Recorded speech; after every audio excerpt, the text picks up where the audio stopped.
네, 뉴스타트 3부로 이어가겠습니다. 첫 소식입니다. 6.3 지방선거 당일 투표용지가 부족했던 투표소가 무려 91곳이나 됐던 것으로 나타났습니다. 기존에 발표했던 50곳보다 2배 가까이 늘어난 수준입니다. 선관위는 투표용지 부족 사태 원인과 책임 규명을 위한 투표지 부족 사태 진상규명위원회를 운영하기로 했습니다. 백종규 기자의 보도입니다. 6.3 지방선거 당일 서울 잠실 7동 제2투표소는 밤 늦게까지 아수라장이었습니다. 6시가 됐으니까 일단 물음표를 주고 투표를 할지 안 할지 나중에 문제고. 선관위는 지금까지 투표용지가 실제 부족했던 투표소가 전국에서 모두 91곳으로 집계됐다고 밝혔습니다. 지난 5일 기준 50곳에서 사흘 사이 무려 41곳이나 더 늘어난 겁니다.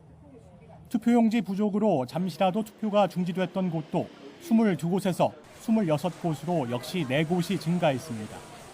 시간이 갈수록 선관위의 투표관리 부실 규모는 늘어날 것으로 보이는데 4년 전 대선 당시 소쿠리 투표의 악몽을 잊기도 전에 재현된 참사에 정치권에선 사실상 선관위 해체 수준의 개혁 방안도 봇물 터지듯 나오고 있습니다. 민주당은 선관위가 행정과 해석권을 동시에 가졌다며 완장부터 손봐야 한다고 지적했고 국민의힘에선 투표 중단을 재선거 사유로 포함하는 선거법 개정안을 검토하고 있습니다. 소위 완장찬 권한을 줄이려면 해석권을 줄여줘야 돼요. 공직선거법상에 좀 변화도 필요하다고 개인적으로 그렇게 생각을 합니다. 선관위는 고쳐쓰기 어려운 기구라는 결론을 가져가고 있습니다. 가족 회사입니다. 그래서 저는 이 선관위를 해체하고 무소속 한동훈 의원은 한몸으로 보였던 선관위와 법원 사이 연계를 깰 수 있도록 중앙선관위원장을 상임직으로 전환하는 법안을 제시했습니다. 사태가 점점 심각해지자 선관위는 일단 투표용지 부족 투표소가 추가로 있는지 등을 진상규명위원회를 꾸려 조사하겠다고 밝혔습니다. 진상규명위는 외부 인사 6명으로 위원을 구성했는데 위원장은 조현욱 변호사가 맡기로 했습니다. 선관위가 이번 사태의 문제점과 원인, 책임을 철저하게 조사해 결과를 낼 것이라고 강조했지만 이미 선관위에 대한 신뢰에 금이 간 상황이라 국민들이나 정치권이 진상규명위의 조사 결과를 온전히 수용할 수 있을지도 의문입니다. YTN 백종규입니다. 초유의 투표용지 부족 사태와 관련해 여야가 국정조사에 시동을 건 데 이어 특검 추진에도 뜻을 모았습니다. 선관위의 부실 대응을 거세게 비판하며 관련 조사와 제도 개선을 한 목소리로 언급했는데요. 다만 재선거 추진 같은 정쟁 소지는 남아 있습니다. 부장원 기자입니다. 더불어민주당과 국민의힘이 나란히 국정조사 요구서를 내면서 투표용지 부족 사태 닷새 만에 국회 차원의 진상규명에 시동이 걸렸습니다. 투표용지 부족 사태의 발생 원인과 경위에 대한 철저한 진상을 규명하고 투표용지 부족 사태 및 경찰 폭력 진압 사태 진상 규명을 위한 국정조사 요구서를 조사 대상부터 기간, 특위 구성을 놓고 벌써 이견이 팽팽한데 조만간 원내 지도부 간 협상을 거쳐 구체적인 방안을 내놓을 예정입니다. 국민의힘은 발빠르게 특검법까지 발의했는데 원론적 추진 방침을 내걸었던 민주당도 이해 질세라 화답했습니다. 초유의 참정권 침해 사건을 놓고 여야가 간만에 뜻을 모은 건데 방점은 저마다 달랐습니다. 민주당은 선거관리와 관계없는 정치적 목적을 앞세우면 안 된다며 야당 공세에도 적극 방어에 나섰고 갑자기 난데없이 왜 대통령과 청와대를 끌어들여서 국정조사 대상으로 하자고 합니까? 그건 좀 이해할 수 없는 얘기 아니겠습니까? 장동혁 대표와 국민의힘 지도부는 국정조사나 특검보다 전면 재선거가 우선이라며 이재명 대통령을 직격했습니다. 국정 책임자인 대통령의 책임은 없는 것입니까? 국민들의 재선거 요구에 이재명이 반드시 제대로 된 답을 내놓아야 합니다. 국민의힘 일각에선 자당 소속 오세훈 서울시장이 이긴 서울 선거를 다시 하자는 행정심판까지 하겠다고 나선 상황. 개혁신당도 재선거 추진을 공식화했는데 다만 서울 송파구 등 실제 투표용지 부족으로 참정권이 침해된 지역에 한한 부분적 재선거를 제안했습니다. 실제 국민들이 투표 못했던 투표소들만 하게 해주자. 이거는 당리당략의 문제도 아니고 좌우의 문제도 아니잖아요. 다만 민주당 지도부는 실제 조사 결과를 봐야 한다며 재선거 추진엔 신중한 분위기입니다. 헌정사상 첫 선관위 대상 국정조사 역시 조사 범위와 위원 구성, 여기에 위원장은 여야 중 누가 맡을지 등을 두고 적지 않은 잡음이 이어질 전망입니다. YTN 부장원입니다. 이재명 대통령은 중앙선거관리위원장을 제외한 4부 요인과 함께 투표용지 부족 사태 대책과 해결 방안을 논의했습니다. 이 대통령은 어제 오후 조정식 국회의장과 조희대 대법원장, 김상환 헌법재판소장과 김민석 국무총리 등 4부 요인을 청와대로 초청해 회동했습니다. 이 대통령은 이 자리에서 국민주권 행사를 충분히 보장하지 못한 건 입이 10개라도 할 말이 없는 매우 심각한 문제라며 헌법기관 책임자들이 공식적인 논의를 해보자고 언급했습니다. 조정식 국회의장은 이번 사태는 진영의 문제가 아니고 일각의 음모론도 전혀 사실이 아니라며 국회 차원의 국정조사를 추진해 진상규명에 나서도록 하겠다고 말했습니다.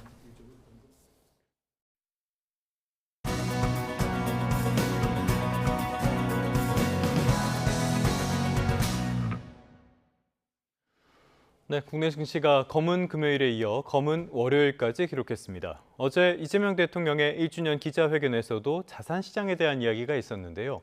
금융시장과 부동산 시장에 너무 과한 낙관론을 유지하는 건 아닌지 걱정되는 부분도 있었습니다.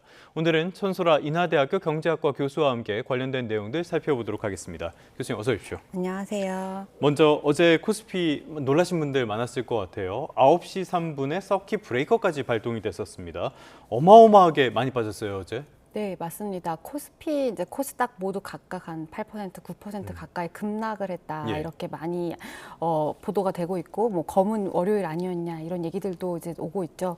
그래서 지금 급락이 일시적 조정이냐, 아니면 예. 추세적 하락이냐 이를 두고 사실 굉장히 시장이 혼란스러운 상황이다. 이렇게 이제 볼 수가 있을 것 같고요.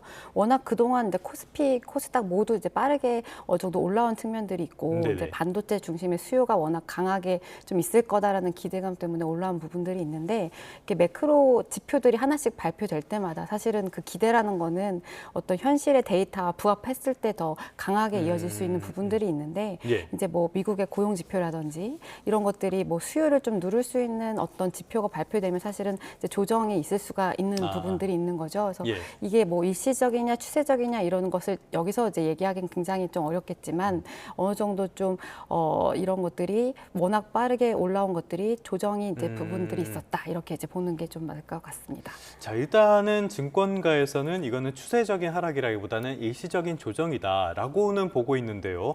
그럼 말씀하신 내용을 들어오면 변동성이 클 수밖에 없는데, 일시적인 조정이라고 제가 굳게 믿는다고 해서, 그렇다고 해서 지금 뭐 줍줍을 한다든지 뭐 과감하게 들어가요, 그런 식은 또 아닌 것 같네요. 지금 일부 뭐 개인들은 이미 뭐 줍줍을 하는 형태의 거래도 이제 보여지고 있고요. 이게 어쨌든 주식의 향방을 정확하게 알 수는 없는 거죠. 그래서 지금 뭐 반도체의 앞으로 수요가 더 강하게 움직일 거냐, 예. 아니면 그 수요를 누르는 어떤 거시 경제적인 어떤 방향성이 더 큰 힘을 발휘할 거냐라는 측면에서 어쨌든 어떠한 전망이 더 우세할 거냐, 이거에 이제 주식 가격이 어느 정도 결정되는 부분들이 있기 때문에 예. 이제 추세적 하락으로 이어지려면 사실은 좀 더 수요가 강하게 짓눌리는 이런 것들이 받침돼야 되는데, 아무래도 지금 어느 정도 뭐 영업 실적이라든지 이런 것들도 뒷받침되는 요소들도 이제 반대로 있기 때문에 이런 것들이 예. 더 변동성을 더 크게 만드는 요인이 아닌가 싶습니다. 알겠습니다. 지금 반도체 수요는 탄탄하게 유지가 된다고는 하지만 말씀해 주신 것처럼 당분간은 변동성이 굉장히 클 가능성이 있으니까요. 조금은 주의하는 게 좋을 것 같습니다. 자, 그런데 어제 상황을 다시 한번 보자면요. 하루 만에 시가총액이 600조 원이 사라졌어요. 이게 아시아 주요국들, 다른 나라들 상황과도 봐도 어제 상황에서는 우리나라의 그 어떤 낙폭이 굉장히 눈에 띄었거든요. 이건 역시 우리가 지금까지 과속을 했기 때문입니까? 예, 어느 정도 일정 부분 맞는 얘기고요. 지금 어제의 급락한 현황을 보면 지금 코스피, 코스닥이 제일 크게 이제 하락폭을 키웠고, 물론 이제 일본이라든지 대만 지수라든지 이런 것들도 이제 국내 경제 구조와 비슷한 국가들에서 하락폭이 나타났거든요. 예. 근데 지금 화면에서 보시다시피 굉장히 이제 국내 경제에 좀 주가의 변동폭이 상당히 큰 부분들이 있다. 그럼 이런 부분들이 왜 우리가 있었을까 생각을 해보면, 이제 말씀드린 것처럼 아무래도 과도하게 이제 반도체 주 중심으로 랠리가 네. 계속 이어졌고, 이제 반도체주에 어떤 영향을 줄 수 있는 어떤 지표들이 발표할 때마다 더 크게 출렁이는 이제 모습들이 보여지고 있는 거죠.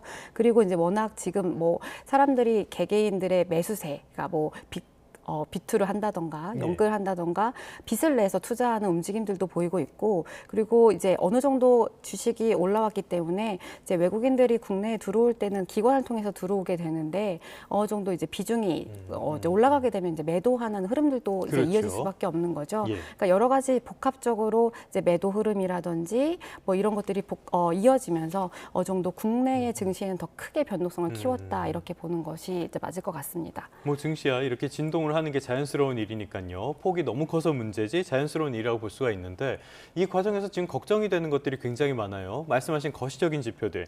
당장 금리 문제가 있을 거고요. 당장 우리에게 더 눈에 강하게 띄는 거는 역시 환율이 아닐까 싶습니다. 환율이 1,500원까지 넘어섰고요. 조만간 이러다가 1,600원을 넘어설 거다라는 분석까지 나오고 있거든요. 대체 왜 이러는 겁니까, 이건? 일단은 지금 1,500원을 넘어선 거는 상당히 높은 수준은 이제 모두 다 생각하는 바일 것 같아요. 예. 근데 우리가 지난 이제 코로나 이후에 어떤 거시 경제적인 흐름을 보면 우리가 맨날 1,300원, 1,400원, 1,500원으로 이어지면서 계속 이게 왜 오를 건가, 추세적이냐, 이제 일시적인 단기적 요인이냐 이런 얘기들을 계속 해왔죠. 예. 그러니까 급등한 요인에는 분명히 이제 이란 전쟁이라든지 어떤 뭐 증시의 뭐 매도 환경이라든지 이런 단기적인 뭐 리스크라든지 있죠. 어떤 예. 이런 요인들도 작용하지만 우리가 지난 한 5년간을 비추어 봤을 때 1,300원에서 1,500원까지 오는 어떤 주요한 원인 중에 하나는 아무래도 이제 뭐 금리 차이 그리고 한국이나 미국의 펀더멘털 차이도 이제 우리가 생각해 볼 수가 있는 거죠.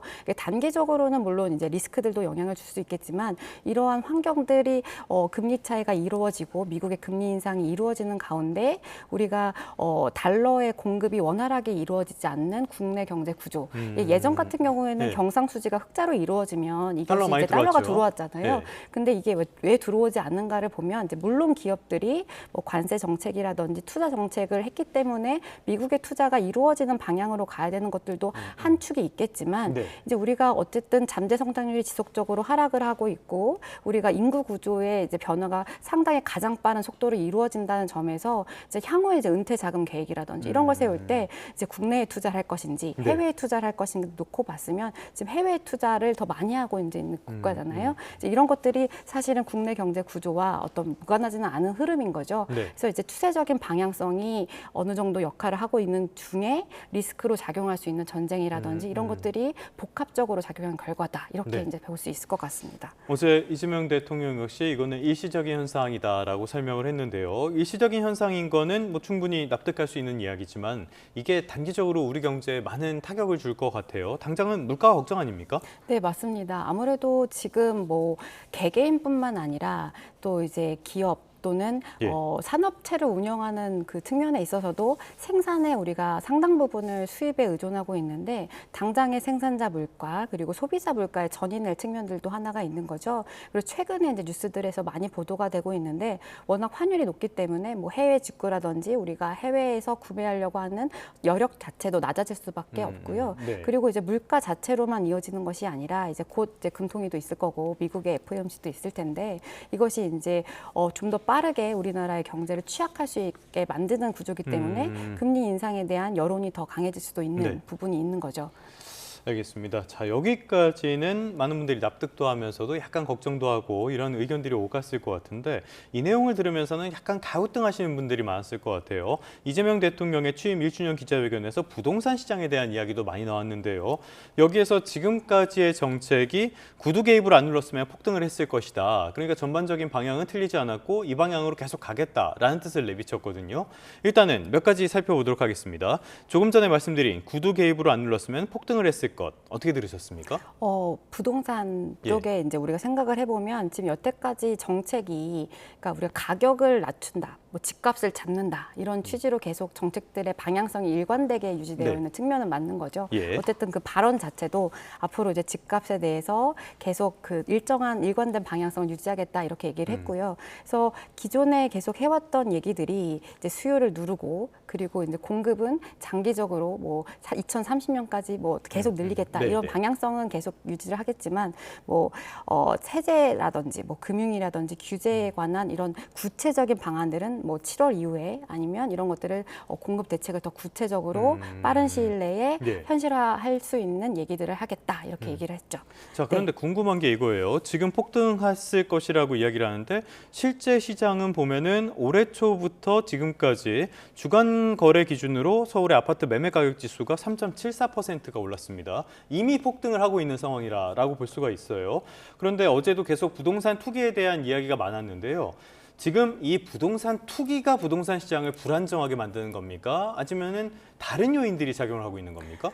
사실 그게 굉장히 어려운 부분이죠. 우리가 이렇게 부동산도 하나의 재화로 보면 이제 부동산 국내 시장은 매매 시장과 전월세 시장으로 나눠볼 수가 있는데 여기에 물론 이제 집을 사려는 수요가 모두 다 투기적 수요라고 보기는 어려운 측면이 있는 거죠. 예를 들어서 이제 정말 실수요자들 측면에서 봤을 때는 지금 현재 이제 매물 잠김 현상이 일어나면 바로 당장 집을 구매해야 되는 현재 시점의 수요가 있을 수가 있고요. 네. 그리고 앞으로의 공급이 조금 줄어들 거다. 혹은 세제 개편 때문에 이것들이 추가적인 주거비 부담으로 이루어질 수 있다라고 하면 지금 내가 당장 집이 나가야 되는 상황이 네. 아니더라도 미래에 대한 수요를 끌어올 수 있는 가수요들도 붙을 수가 있는 거거든요. 그런 수요들은 실수요인 거잖아요. 그렇죠. 투기 수요가 아니라. 네, 예. 그런 것을 어디까지를 투기적 수요로 보고 어디까지를 실수요로 보는 것이 굉장히 사실 모호한 부분이 있는 네. 거죠. 그래서 모두 다 투기적 수요라고 하면 그게 다주택자들이 매물을 내놓아야 할 텐데 이제 그것들이 아닌 뭐 비거주 1주택자들 중에서 정말 내가 뭐 직장 때문에 혹은 뭐 부모 부양 때문에 여러 가지 교육 문제 때문에 일시적으로 못 살 수 있는 환경들이 있을 수가 있고 이제 이런 것들이 또 시장에서는 전월세 매물로 나와 있는 상황이 있을 수가 있거든요. 네. 그러니까 당장 집값만 잡는다는 것이 아니라 여기서 이제 전월세를 살고 있던 사람들은 또 다른 이제 우리가 공급이 있는 부분에 이제 살아야 되는데 네. 오히려 지금 현재보다 더 주거 환경이 악화될 수 있는 부분들이 있는 거죠. 예. 그 주거 환경이 나빠지는 부분은 역시 임대차 부분, 그러니까 전월세 문제도 있을 것 같아요. 어제 이재명 대통령은 전세는 사금융이다, 소멸은 정상화다 이렇게 이야기를 했는데요. 이 말은 뭐 맞는 말이죠. 이 말은 납득할 수 있는데 문제는 지금이 이게 자연스럽게 소멸하는 과정이 아니라 물건이 없다 보니까 경착륙으로 가는 그런 상황이잖아요. 이 발언은 또 어떻게 들어야 됩니까?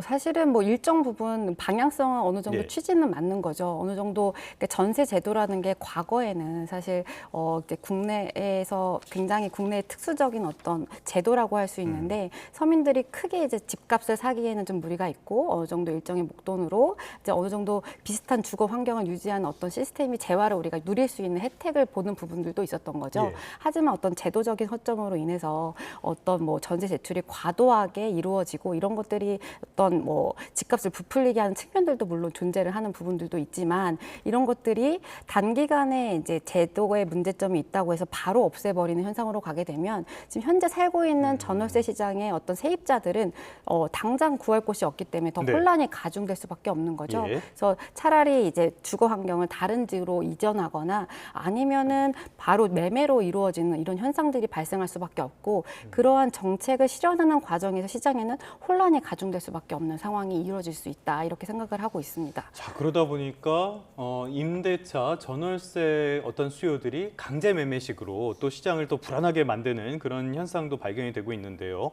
이재명 대통령이 어제는 보유세에 대한 이야기도 다시 한번 강조를 했습니다. 그러니까 보유세를 높이겠다는 뜻을 분명히 했다라고 볼 수가 있는데 양도세를 높이고 보유세도 높였더니 물량은 잠기고 이게 세입자들에게 전가가 되더라. 이거는 우리가 앞서 두 차례 경험을 했던 일이거든요. 같은 정책을 쓰는데 이번에 다른 결과가 나올까요?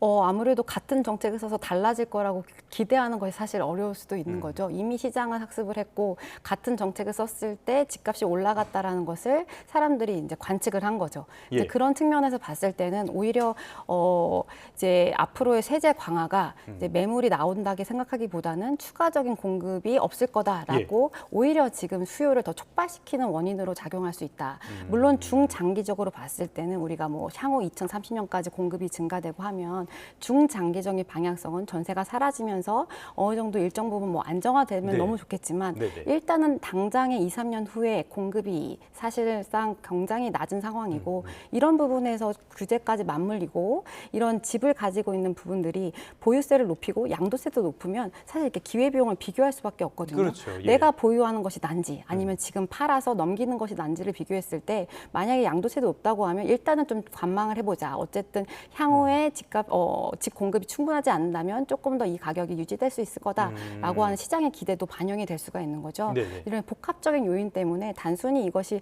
뭐 전세나 뭐 매물 이런 것들을 잡는다고 해서 바로 떨어질 거다라고 보기는 굉장히 어렵고 부동산이 경착륙되게 되면 사실은 이제 가계 부채가 굉장히 대출이 많은 상황에서 네. 사실 서민들이 더 추가적인 여력이 없는 상황 그리고 대출을 받을 수 없는 상황에서는 굉장히 지금 단기간의 주거에 대한 불안을 가중시킬 수 있다 이렇게 생각을 하고 있습니다. 알겠습니다. 지금 전월세 시장을 보면은 서울 강북 지역이라든지 이런 데는 아예 전세가 아예 사라져버린 그런 상황인데요. 하반기의 부동산 시장도 굉장히 불안정할 수밖에 없을 것 같습니다. 적절한 정책이 필요하겠습니다. 지금까지 천소라 인하대학교 경제학과 교수와 함께했습니다. 지금까지 말씀 고맙습니다. 감사합니다.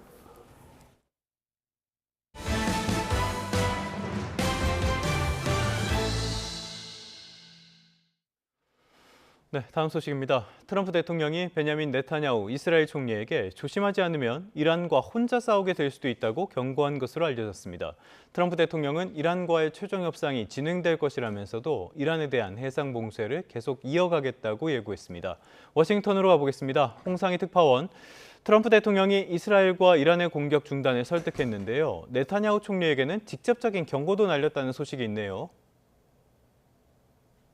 네, 잠시 전 악시오스가 트럼프 대통령과의 전화 인터뷰 내용을 보도했습니다. 트럼프 대통령은 미국 동부 시간으로 어젯밤 네타냐후 총리에게 전화를 걸어서 공격 자제를 촉구했지만 네타냐후 총리는 이미 공격 중이라며 뒤늦게 사실을 알렸다는 겁니다. 이어 트럼프 대통령이 다시 네타냐후 총리와의 통화에서 이란과의 전쟁으로 돌아가려고 한다면 혼자 싸우게 될 것이라고 경고했다는 내용입니다. 악시오스는 중간 선거를 앞둔 트럼프 대통령은 전쟁을 빨리 끝내야 하고 국내 정치에서 살아남기 위한 네타냐후 총리는 전쟁이 필요하다며 양측의 전략적인 이해가 엇갈리고 있다고 강조했습니다. 트럼프 대통령은 네타냐후 총리와 통화한 후 트루스 소셜에 글을 올려 이스라엘과 이란의 공격 중단을 촉구했는데요. 트럼프 대통령의 경고 1시간 만에 이란과 이스라엘은 공격 중단을 선언했습니다. 이란군은 상대가 먼저 휴전을 요청해서 동의했다면서 이스라엘과 미국의 공격이 재개되면 등가 대응이 아니라 더 파괴적인 보복에 나서겠다고 강조했는데요. 이 발언 들어보시겠습니다. و هرگز سر تسلیم در مقابل دشمنان بازنده در جنگ فرود نخواهند آورد و در صورت تداوم تجاوز و شرارت با شدت بیشتری با آنها برخورد خواهد شد. 네타냐후 이스라엘 총리도 이란에 대한 공습을 당분간 중단하겠다고 밝혔지만 이란이 공격을 재개하면 강한 무력으로 대응하겠다고 맞받았습니다. 이번에는 네타냐후 총리 발언 들어보시겠습니다. ביממה האחרונה, איראן וחיזבאללה ניסו לכפות עלינו משוואה חדשה. והמשוואה הזו היא בלתי נסבלת ובלתי מתקבלת על דעתי. 네, 트럼프 대통령은 미국과 이란과의 최종 협상에 여전히 속도를 내고 있다는 입장이죠. 네, 트루스 소셜에 올린 거래에서 무지와 어리석음의 방해를 받지 않는 한 최종 협상은 진행될 거라고 말했습니다. 앞서 트럼프 대통령은 이란과의 종전 협상이 타결에 근접했다면서 현지 시간으로 오늘이나 내일, 수요일까지는 합의에 도달할 가능성이 있다고 밝혔죠.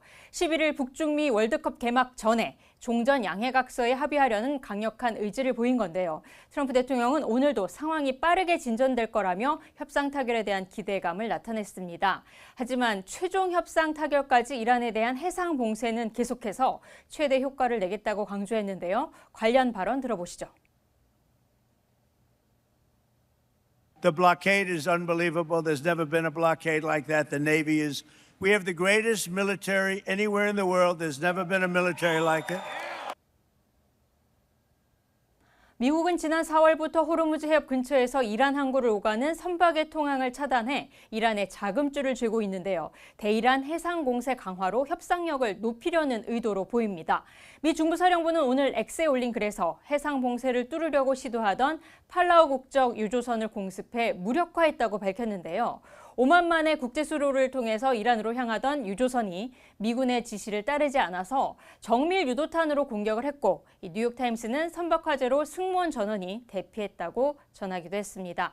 11월 중간선거를 앞두고 이란 전쟁이 100일을 넘어서면서 2달간의 휴전 연장, 또 비핵화 협상을 골자로 한 양해각서 합의에 총력을 다하는 모습입니다. 우려했던 이란과 이스라엘의 전면전 위기는 막았지만 이란의 핵무기 개발 포기와 농축 우라늄 처리, 또 동결자금 해제 요구 등 핵심 쟁점에서 합의가 도출될 수 있을지는 미지수입니다. 지금까지 워싱턴에서 전해드렸습니다. 네, 어제 시진핑 중국 국가주석이 7년 만에 북한을 찾았습니다. 북중 정상회담에서 양국은 비핵화나 한반도에 대한 공식 거론 없이 양자 협력에 집중했는데요. 두 정상 만남의 의미를 김용현 동국대 북한학과 교수와 함께 분석해 보겠습니다. 어서 오세요. 네, 안녕하십니까. 네. 어제 두 정상이 만났는데 한반도나 비핵화에 대한 공식 언급은 없었고요. 네네. 북중 양자 협력을 강화하다, 여기에 그 방점을 찍은 것 같습니다. 네네. 특히 외교나 국방 또 경제 전반에서 관계를 다진 것 같은데 어제 회담은 어떻게 보셨어요? 그렇습니다. 지금 말씀하신 것처럼 어제 회담에서 포인트는 핵 문제와 관련된 시진핑 주석의 언급이 없었다는 겁니다. 그리고 7년 만에 시진핑 주석의 방북인데 예. 또 시진핑 주석이 올해 들어서 첫 외국 방문지를 북한으로 정했다. 이것도 이제 의미가 크다고 봐야 됩니다. 결국 북중 관계가 코로나 이후에 어느 정도 좀 소원해졌다 이런 평가들이 있었는데 예. 이것을 이제 완벽하게 복원하는 그런 차원에서의 의미 있는 방북이었다. 이렇게 우선 정리할 수 있을 것 같습니다. 네, 그 시진핑 주석이 노동신문에 기고한 기고문만 봐도 네네. 친척처럼 자주 오가면서 지내야 한다라고 하면서 좀 각별하게 의미를 더 부여한 것 같은데 어제 네네. 환영식 모습만 봐도 그게 좀 느껴지더라고요. 네네. 근데 7년 전과 비교해 봐도 그 양국의 내용이 좀 달라진 것 같은데 김정은 위원장 같은 경우에도 북중 관계가 가장 중요한 제1전략 사업이다 이렇게 규정을 했거든요. 그렇습니다. 하나의 중국 원칙을 지지한다고 밝히기도 했고요. 김정은 위원장의 언급은 어떻게 보셨어요? 그렇습니다. 이제 김정은 위원장은 최상의 예우를 시진핑 주석에게 했고 또 실제 그 말씀하셨지만 북한이 중국에 갖고 있는 입장을 정확하게 정리를 한 겁니다. 그러니까 중국이 북한 외교의 가장 중요한 대상이다. 이것을 이제 재확인했다 이렇게 봐야 되고 또 지금 러시아와 북한과의 관계가 매우 긴밀해지고 있는 이런 상황에서 예. 러시아와 관계도 중요하지만 우리는 중국과의 관계가 더욱 중요하다. 그렇기 때문에 시진핑 주석에 대해서 북중 관계에 대해서는 걱정하지 마라. 이런 이제 강력한 메시지를 보낸 것이다. 이렇게 봐야 될 것 같고요. 예. 지금 북미 관계가 전혀 진전이 안 되고 있습니다. 이런 선상에서 북중 관계를 최우선시하겠다. 이게 이제 김정은 위원장의 외교 목표가 됐고 그것을 이번에 확인했다. 이렇게 볼 수도 있습니다. 예. 앞으로 양국이 전방위적으로 교류나 협력을 강화하자는 이야기가 나왔는데 네네. 어제 수행했던 인사들 몇몇만 봐도 그걸 좀 짐작할 수 있었던 것 같아요. 어떤 인물이 눈에 띄었습니까? 역시 이제 가장 중요한 부분은 이제 중국의 핵심 인사들이 대부분 다 동원이 됐다, 같이 왔다 이렇게 볼 수가 있겠습니다. 외교부장을 포함해서 전체적으로 중국에서 경제협력, 그다음에 군사협력, 또 외교적인 차원에서의 적극적인 협력을 할 수 있는 인물들이 동원이 됐고 또 북한 쪽도 마찬가지입니다. 어제 그 환영 행사들을 보면 지금 화면에도 지금 나오고 있습니다만 예. 화면에 나오는 바대로 중국을 향한 북한의 적극적인 의지를 표명할 수 있는 주요 인사들이 대거 동원되는 또 그것을 통해서 서로 협력하는 것을 확실하게 보여주는 이런 자리가 마련됐다. 이것도 의미 있게 봐야 될 것 같습니다. 예. 자, 그리고 비핵화에 대한 문제가 사실 우리한테는 가장 큰 관심사이기도 한데 비핵화 그리고 한반도에 대한 공식 언급이 전혀 없었거든요. 맞습니다. 7년 전과는 좀 달라진 것 같아요. 7년 전에는 그렇습니다. 그 이야기가 좀 많이 나왔죠. 그렇죠. 이제 비핵화에 대해서는 유엔 차원에서의 북한에 대한 제재가 지속되고 있고 또 북한에 대한 한반도 비핵화에 대한 입장을 시진핑 주석은 계속적으로 유지를 해왔습니다. 그런데 이번에 어제까지의 결과를 놓고 보면 비핵화에 대한 부분은 없습니다. 이야기가 네. 없고 오히려 지금 이제 남북 관계에 대한 언급도 거의 없고 그렇게 보면 이제 북중 관계를 복원 또는 강화시키는 이런 부분들에 포인트를 뒀다 이렇게 볼 수 있습니다. 예. 그러니까 지금 이제 북한에 대한 그 시진핑 주석의 입장은 핵 문제와 관련돼서는 약간 북한의 핵 보유를 묵인하는 듯한 그런 그 입장이라고 봐야 될 것 같은데 오늘 또 어떤 내용들이 나올지는 모르겠습니다만 현 시점에서 보면 북한에 대한 중국의 입장은 비핵화보다는 북한의 핵 보유국 지위를 간접적으로 인정하면서 북중 관계를 보다 돈독히 하고 그 과정에서 북미 관계보다는 북중 관계 중심으로 북한이 움직이게 만드는 이런 차원에서의 외교적 전략을 지금 보이고 있다. 그렇게 평가할 수도 있겠습니다. 이게 그 양국 만남에서 비핵화나 한반도에 대한 논의가 없던 걸까요? 아니면 전략적으로 좀 모호성 유지하기 위해서 대외적인 언급을 안 한 걸까요? 그것은 아마 이제 두 가지 측면을 다 봐야 될 것 같은데 아마 비공식적으로 핵 문제와 관련된 언급이 있었을 수도 있습니다. 다만 이제 이것을 외부로 표현하는 것은 서로 북중 관계를 지금 우선시하는 이런 차원에서 또 미국에 대한 북한과 중국의 협조 관계 이런 부분들을 고려해서 본다면 그것을 전면적으로 내세우기는 어렵다 이렇게 봐야 될 것 같고요. 예. 또 하나의 측면은 보면 이제 북한으로서는 핵 보유국 지위를 이번 기회에 중국으로부터 간접적으로 좀 인정받으면서 그것을 통해서 국제사회를 향해서 북한의 핵 보유국은 지위는 앞으로 지속될 수밖에 없을 것이다. 이것을 또 시위하는 뭐 이런 쪽으로 북한은 좀 그 입장을 정리했을 가능성도 있습니다. 그렇게 보면 이번에 그 비핵화 언급이 없었던 어제까지의 상황들을 전체적으로 놓고 보면 북중 간에는 핵 문제와 관련된 부분에서는 북한의 핵 보유에 대해서 어느 정도 좀 인정하면서 그러면서 북중 관계를 중심으로 끌고 가겠다. 북미 관계에서 이제 걸림돌이 될 만한 것이 이제 북한 핵 보유와 관련된 부분인데 중국은 그것을 넘어서서 북중 관계 중심으로 판을 짜겠다. 이게 이제 중국의 입장이라고 봐야 되겠습니다. 그 시진핑 주석이 북한에 오기 전에 김정은 위원장 같은 경우 뭐 미사일 공장 시찰하기도 했고요. 김여정 맞습니다. 부장이 담화로 비핵화 불가하다라는 입장을 내기도 네네네. 했었는데 이게 우회적으로 좀 중국에 압박을 하는 메시지를 낸 걸로 봐도 되잖아요. 그럼 네네. 이 압박이 어느 정도 중국도 이걸 받아들인 겁니까? 뭐 일단은 현재까지는 그렇게 봐야 될 것 같습니다. 지금 김여정 부부장의 담화도 그렇고 김정은 위원장의 그동안의 입장들을 봐도 그렇고 핵 보유국 지위라고 하는 부분들은 이제 상수다 이렇게 놓고 가는 것 같습니다. 예.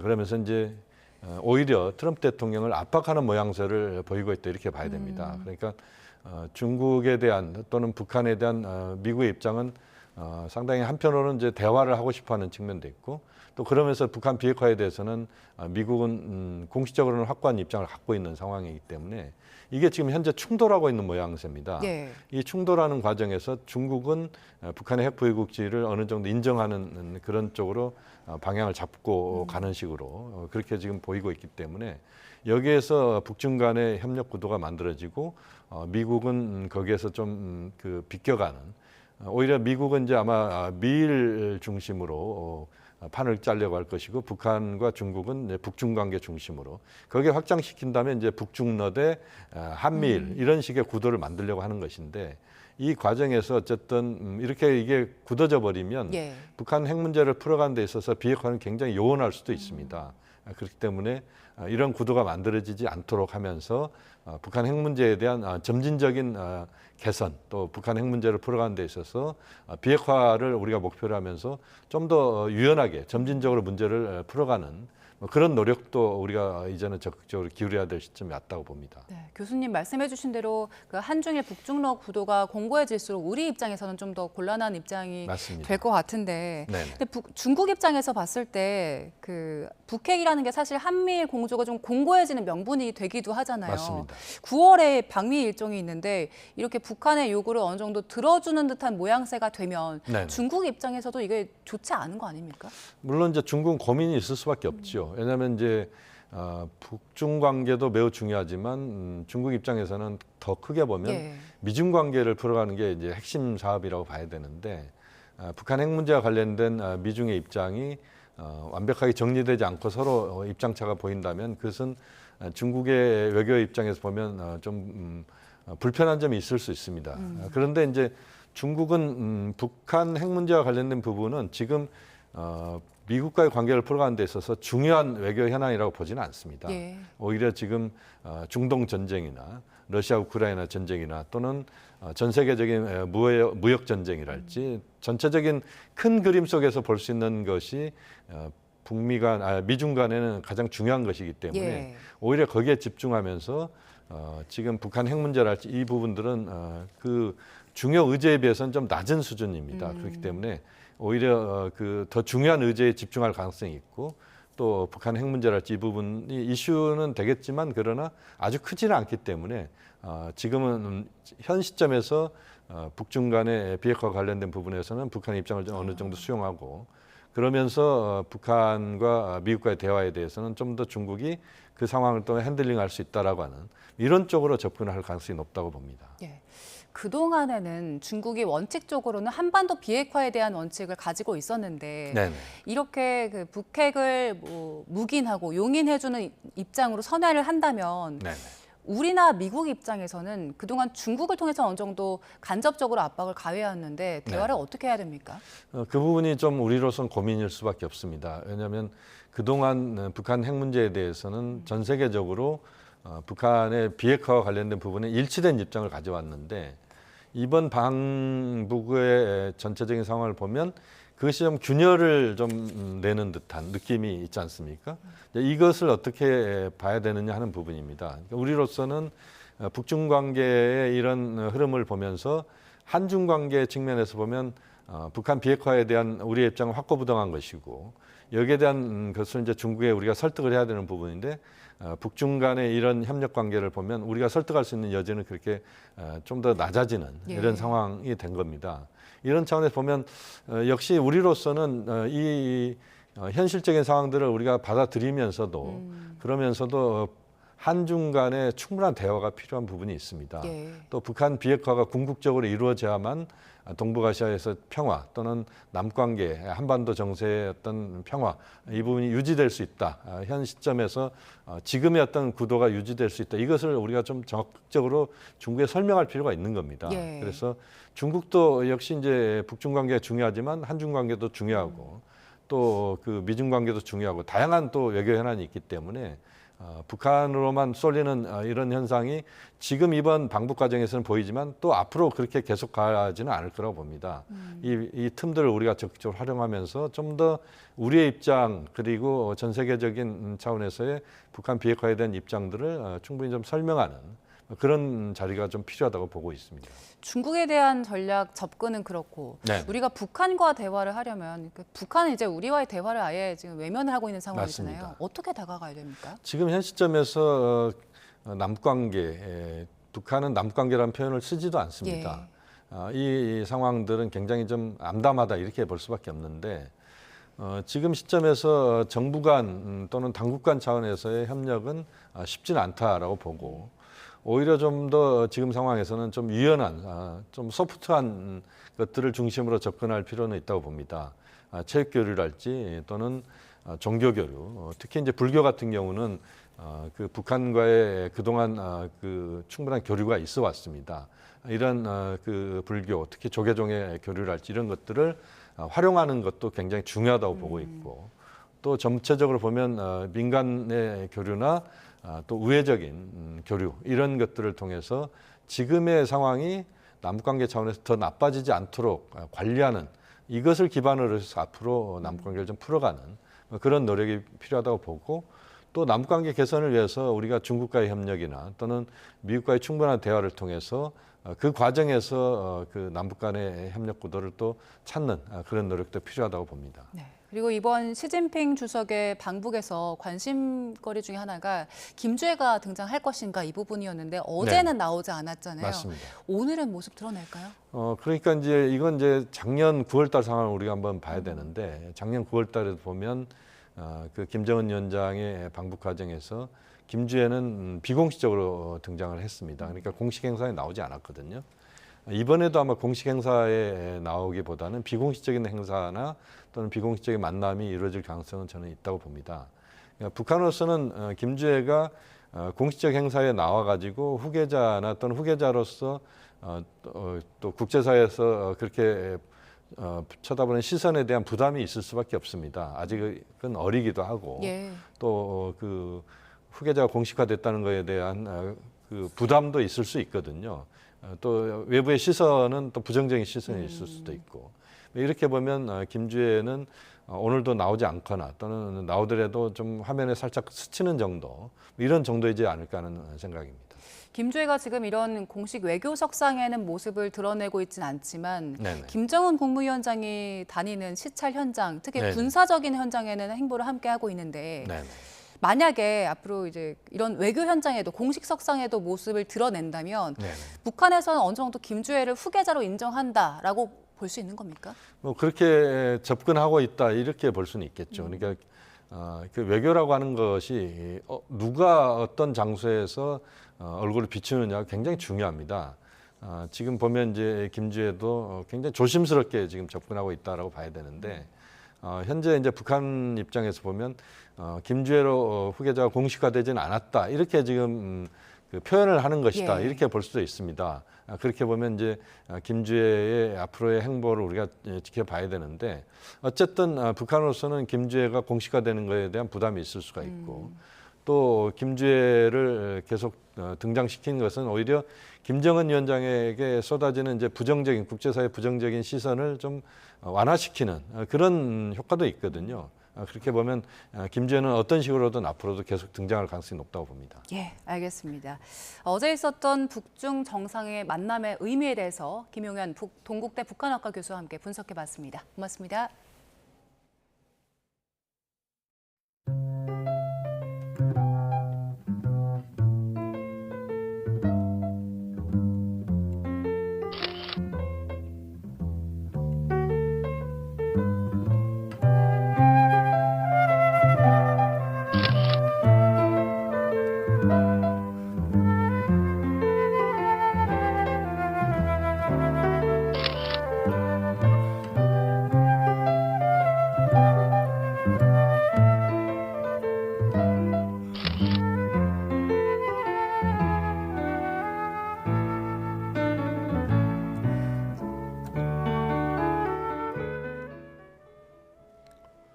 네, 끝으로 출근길 날씨 살펴보겠습니다. YTN 야외 스튜디오 연결합니다. 원희다 캐스터.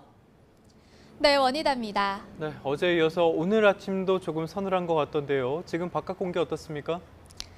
네, 오늘 아침 최저 기온이 대부분 15도 안팎까지 내려가 어제보다 또 예년보다 낮았습니다. 출근길 선선함을 넘어 다소 서늘하게 느껴질 수 있어 나오실 때 얇은 겉옷 하나 챙기시는 게 좋겠습니다. 네, 요즘 낮에도 심한 더위는 없는데요. 오늘도 그럴까요? 네, 그렇습니다. 다만 어제보다는 기온이 오르겠습니다. 오늘 서울이 한낮에 28도, 광주가 30도까지 올라 이맘때 초여름 더위가 나타나겠습니다. 그럼 자세한 전국 날씨 살펴보도록 하겠습니다. 오늘 고기압의 영향권에서 전국적으로 맑고 파란 하늘이 드러나겠습니다.